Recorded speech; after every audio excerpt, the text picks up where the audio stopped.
Ba da da da da da da da da da da da da. Step on up and play the game. This is somewhat the sound of the carnival, trying to invite you inside to connect with the first game that has the highest prize with the highest stakes. In the past, I played one that was quite difficult.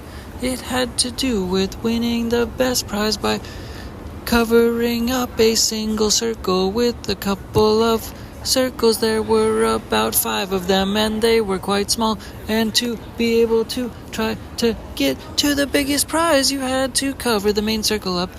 And it was always such a disappointment when it never was possible to occur. But I conceptualized that it was always impossible. Except today I found a video of somebody actually accomplishing that process from inside of their own house. So they were studied, they were a little bit knowledgeable, they were educated on how to accomplish the covering of the circle with the 5 other circles, and it was quite interesting to see it accomplished by somebody who was not a carnival worker. Because the carnival person who always does the completion of the circle, it seemed like they had something a leg up on the whole game, the process. Like, not that it was rigged, but they basically had something unique about their process that made it so it was magnified, or it was magnetic. It was magnetified into where, or so that it was magnetized, so that to where that their circles landed in the right places every single time, and they were able to create a functional process where they were always winners and they would always make it, so everybody else was a loser because the plates would slide when they because you had to drop the plates from above, and so therefore it just seemed like it was impossible except somebody and so this analogy is kind of like hopefully something along the lines of investing, where we're trying to get past this initial process of focusing on not being able to get the prize, and focusing on not being able to get the prize, and always having it in the mindset like that carnival game, like it's impossible to win, so you just don't even try, because you see only certain people that have certain tools available to them to be able to try to win the games, whereas it's sometimes we're needing to try, we're hopefully starting to try to activate a few more trades. We're starting to activate a few more trades. That is the nature of the reminding nature of this podcast, is to be able to try to activate a few more trades and to be able to remember that in the schedule of processes in terms of scheduling, future momentum, building conceptual ability to build with risk on tolerance. Risk on tolerance is built from trying to have it in mind what is 100% of the amount that is willing to be lost. What is 100% of the amount that's willing to be lost? And starting by having 100% willingness to lose in the beginning, because when it's a new seed, it needs to be seeded and grounded in something that did not exist in the past. And as a result, it's necessary sometimes to be able to risk 100% and be able to lose 100% of that loss. And hopefully, this is the hope, or yes, in terms of this podcast, in terms of number 1 being 100% risk on. Whereas if it's done hopefully in a fashion that's effective, just like that carnival game, in essence, that if you get past that first 100% game and gain, where you recoup that first 100%, then in essence forever it's like playing with not your money. If you can continue to get 100% once, then that means you can continue to get 100% again, I hope, and then from there you're able to just play with external money. But this is more so about a proceeding. It's like a hope to be able to facilitate a specific trade process that is in line, that is similar to the game, the 5-circle game, where if we can just try to get past an initial trade and try to find a functional system, it's like a matter of finding a functional system. The alignment of the analogy has to do with finding a functional system, and that as the base to be able to develop continuous current, to be able to try to expand continuous unraveling current energy from that initial spigot and source, to be able to radiate, not just water, but radiance of frequencies of electricity, to be able to expand and unfold a brand into this world, into this planet, with the help of all the resources possible, including a spigot of money. A spigot of money is the last item that we're trying to use to be able to continue to expand on expansion and burn more in terms of assets, but the opposite of burning. It's like the burning, it's just like the spreading of the element of the type of the nature of the use of what fire does when it's spreading, but it's the spreading of assets. So it's like the use of assets spreading, basically the opposite of what fire does, which is like burning, but it's like doing the opposite. It's just spreading like fire, but it's actually growing assets like fire. So it's like growing wildflowers in the same speed as fire tends to grow, basically growing flowers at the same speed that fire tends to grow. So spreading the fire of assets, spreading the fire of assets and flowers, and assets and flowers, and assets and flowers, spreading like fire, assets and flowers, spreading like fire. Oh. So it's that turnover, that spigot that's being covered by those circles. We're trying to cover those circles, cover that spigot by the circles, so that it has nothing to do except build pressure and build pressure and build pressure and build pressure, and it has no ability to do anything else once the pressure is covered, because we've covered with the hose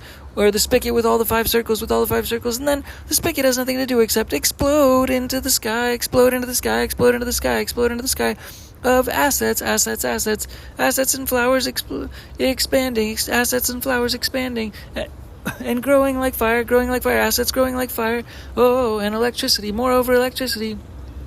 After the fire, it's fire to electricity to color rainbow, electricity fire, spreading in the form of flowers across the world. And this is just like that carnival game. We're trying to break that cycle, that initial release of energy, in essence, that initial catalyst energy, to be able to spread and expand that initial catalyst energy, which is as similar as not being able to win that circle game in the past, and finally seeing that game won by a common human being today from something that's been pent up in the past because of that potential to win that game that's just always been in the back of my mind as something that has not been possible to be able to accomplish that feat.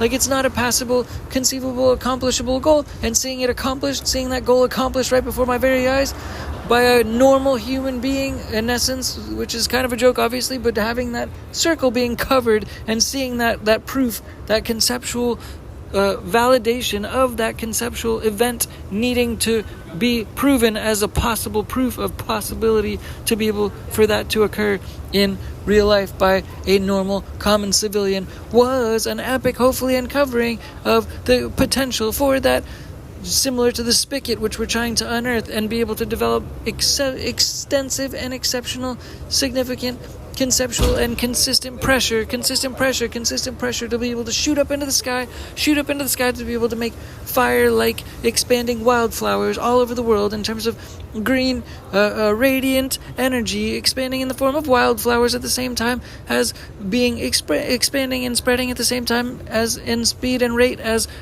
fire speed spreading of flowers and golden green energy across all of the world in terms of flower energy and fire expansion rate speed. Yeah. So another item to be able to move into has to do with, in essence, trying to more or less develop 100% of the risk on tolerance, so that when that risk on tolerance happens, we never have to do 100% again.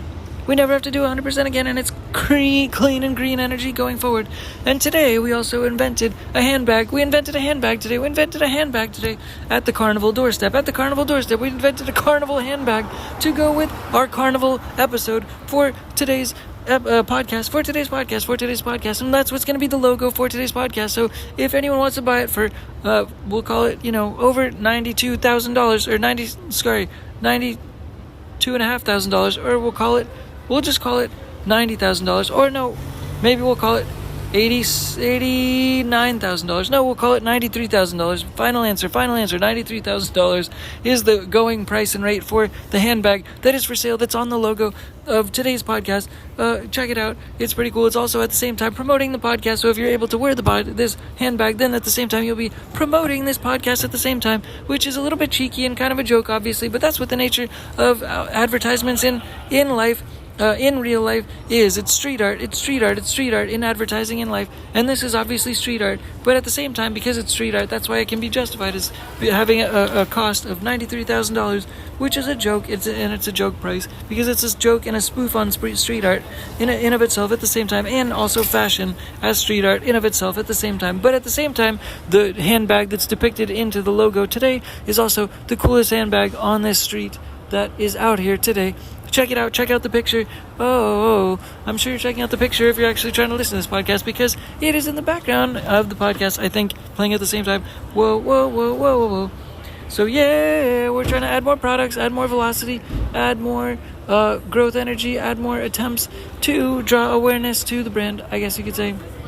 And that today also had to do with playing like a soccer game in the street. We played a soccer game in the street. We're trying to play soccer more with people in the street to be able to bring more awareness to the brand by talking to people and getting them to break out of their focus, if you will, to just try to hijack attention, which is a joke, but it's also just to play a game to try to bring awareness to the brand, because this brand is obviously called Change for Games. It's Change for Games, so they're changing their awareness, they're changing their energy as a result of Dinky Tech and Change for Games. And that's what we partially did that a little bit today by playing soccer on the street and asking people that are passing by to be able to learn about this podcast, by playing a game of soccer, or trying to hijack attention, or trying to bring awareness of their attention to the soccer ball first, and then to the handbag, in essence, which is depicted in the logo of this podcast today, in essence, because of the game of soccer, by asking people to play the game of soccer, by asking them if they could steal the ball, that I had a prize for them, and then I had a witchcraft card to be able to show them like 5 different assets,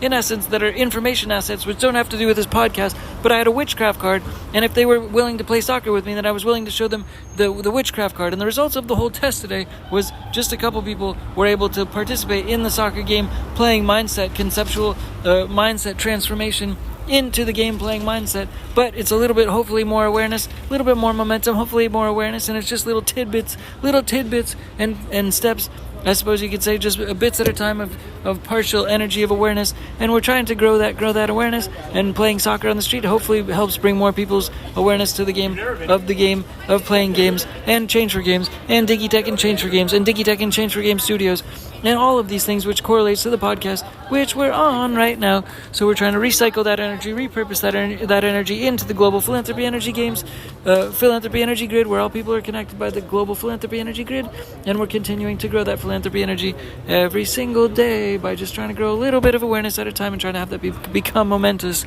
and catch on with each other. Whoa, but I almost want to go back to the original example of talking about 100% risk tolerance, because that risk tolerance is something which we were trying to track in every trade going forward. We're trying to make trades, and try to somehow document the trades at the same time and have risk on tolerance somehow facilitated, so that hopefully it's possible to be able to try to document the risk on conceptual potential for every trade going forward. If we're 100% going into the first trade, then that means the second trade we're going to try to have 0 risk. That's ideal. That's the ideal process if things work out. If the circle covering carnival game that we were talking about in the beginning actually works itself out, and it somehow, then ideally that we have 100% risk on at the beginning of this seed, and then basically after that it's 0% risk after that, in a conceptual way, which I'll have to get back to you on that. If that actually works out, we have one process to be able to test, and if it somehow returned the return that is supposed to be on, then it's a matter of mostly risk tolerance tracking. It's risk tolerance tracking to begin with. It is risk tolerance tracking to begin with as the primary metric, not the earning metric, because that's not what creates the energy that's ever present, perpetual going forward energy. In essence, it's the risk tolerant measurement tracking that in essence is supposed to try to facilitate the ongoing unleashing of continuous, hopeful expansion of asset energy, where we're able to continuous earn money based on the principle of having 100% risk tolerance for the initial trade number 1, and then hopefully for the company we can try to continue to grow and such things from this sort of base, where hopefully trade number 1 has 100% risk tolerance, and trade number 2 and such things following that hopefully is 0 risk tolerance. But that's really ambitious, and we're going to have to get back to you on that as to how things actually went in terms of documenting and journalizing the process. But trade number 1 is 100% risk tolerance of 100% loss is 100% necessary. And trade number one, I don't know exactly when trade number 1 is going to happen, but we'll keep you posted on the journalism of when trade number 1 happens.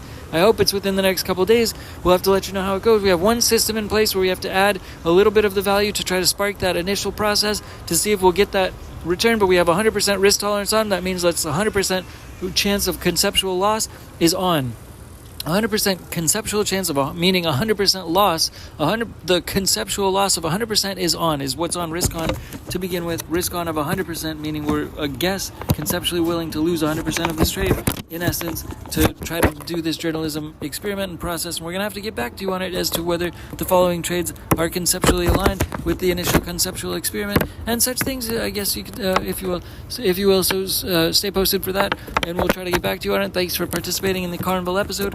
And we'll try to end this out by also talking about conceptual, business on the front end, business on the front end, business on the front end, and then somehow in the background, in the pipelines of background seeds in life, meaning not necessarily money seeds, but goal seeds in life. If there are conceptual money goals, and then you have life goals in the background of conceptual money goals. This is the last little, thought of the day, I suppose, that if you have the last little tidbits of background goals behind money goals and such things, and if you focus on the money goals, that there's energy in the foreground of those money goals. So if there's potential to actually reach those money goals, that in the background, some of those life goals also accidentally get accomplished. They accidentally somewhat get accomplished, so it's worth it to sometimes to acknowledge those little life goals as perpetual energy to try to recycle into the investing process. But that conceptual energy of little life goals, acknowledgement of somehow accomplishing them in the background, of working in the background, because they always have to work in the background, because if you're focused on your work and your job and your increasing of monetary energy process of an investing process, sometimes you accidentally accomplish life goals in the background, and it's worth trying to acknowledge those acknowledgements of sometimes crossing and passing those conceptual completions or accomplishments of those little life goals in the background, such as an improvement of an experience with a parent, for example, where you try to facilitate some proof. You have to take some proof in the background has to take time to circulate itself and sometimes play itself out. In other words, a math equation has to play itself out and has to be proven by external elements. And at the same time, if it's proven by external elements, which takes time sometimes, then sometimes relationships, hopefully in proxy, such as with parents that are very fickle, sometimes not, have the ability to sometimes have an ability to enhance a little bit at a time. And sometimes when things are very strange and divine in the world, that is divinity, and then parents sometimes somehow give you life for no given reason, and then sometimes the responsibility of the life that is given comes back to parents, that sometimes it's good or helpful, to develop a little bit of awareness and appreciation, just even if parents are very fickle and annoying and terrible, typically terrible, just terribleness, very, very terrible, that ultimately, because they give life, they give everything, they gave the ability to have everything by having life, so giving the awareness and somewhat of appreciation just for the ability to have life through the vessel of parents to begin with is something that is worth noting or noticing or having awareness of. In the meantime, in the background, just as a side note, a little random accomplishment thought type of a thing for just having parents, I guess you could say, which is a random accomplishment in the background for anything, for them being responsible for everything. Doesn't matter what it is, doesn't matter necessarily what it is. It's just kind of a thing. I guess hopefully that's relevant enough. I guess that's all for now. Okay, all right. I guess, yeah. For now, I suppose. Okay. Bye. Thanks. Bye. Peace. DINKY TehC. Bye. Peace. Bye.